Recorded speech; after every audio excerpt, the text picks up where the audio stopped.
Good afternoon. Today we are going to continue our learning of the Sefer Chafetz Chaim, and we are on day 12. Day 12 is called Two-Facedness and Revenge. So remember, we're at the point where we're going through all the commandments that are violated when we speak Lashon Hara. So there's actually a commandment in the Torah that you can't be a fake person. You can't be two-faced. You can't hate somebody in your heart and then see them and pretend that you think that they're wonderful. And every time you speak Lashon Hara, the Chafetz Chaim explains that you are violating the commandment that says Lo sisna es achicha belvavecha. You're violating the commandment that says do not hate your brother in your heart.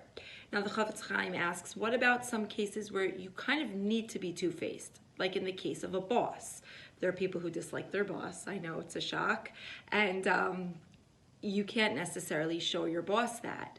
Or, it could be a family member or somebody that you really have difficulty with.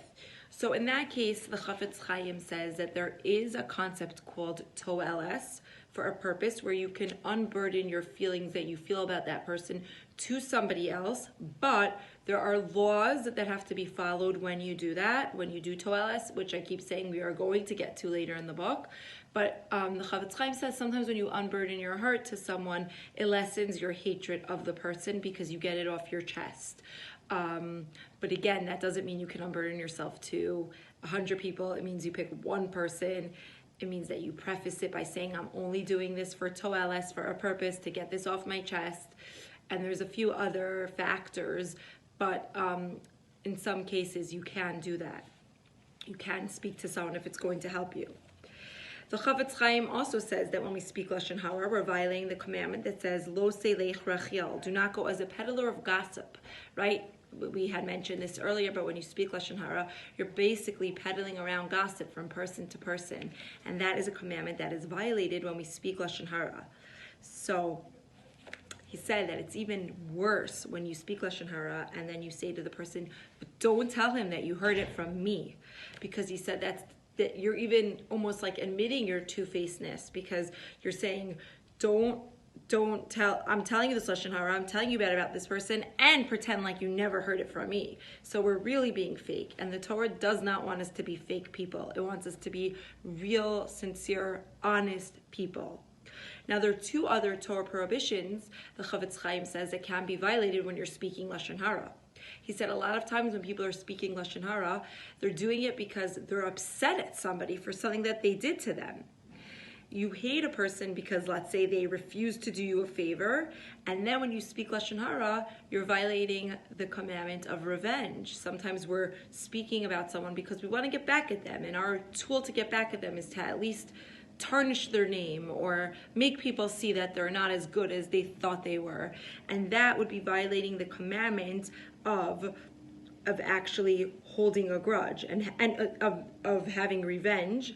And we're also not supposed to hold a grudge. And you're also holding a grudge when you're so mad at someone that you're still, going around and having to talk about them. Like, you just can't let it go. You're so upset at them that you're holding this grudge and you're doing this revenge to talk about them. You're also violating more commandments.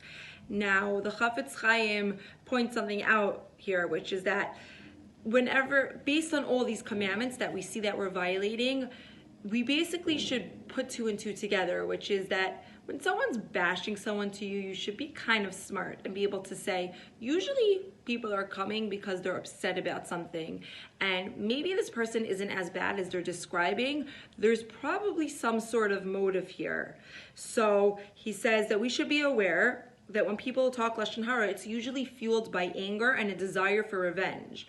The speaker feels I was wronged, and he's angry to the point that he cannot detect his own lack of objectivity. When hearing Lashon Hara, it would be a helpful practice to always consider that we are probably not hearing a responsible, objective report of someone's behavior. Rather, we are hearing the inner rantings of someone's anger spilling out into words. And he's just saying that when you hear someone speaking negatively of someone else, you should try to keep an objective mind and think, maybe there's more to this story. And when you get accustomed to thinking this way, you will see people differently. It's funny because as I started learning these laws, I try to think this way a little bit more.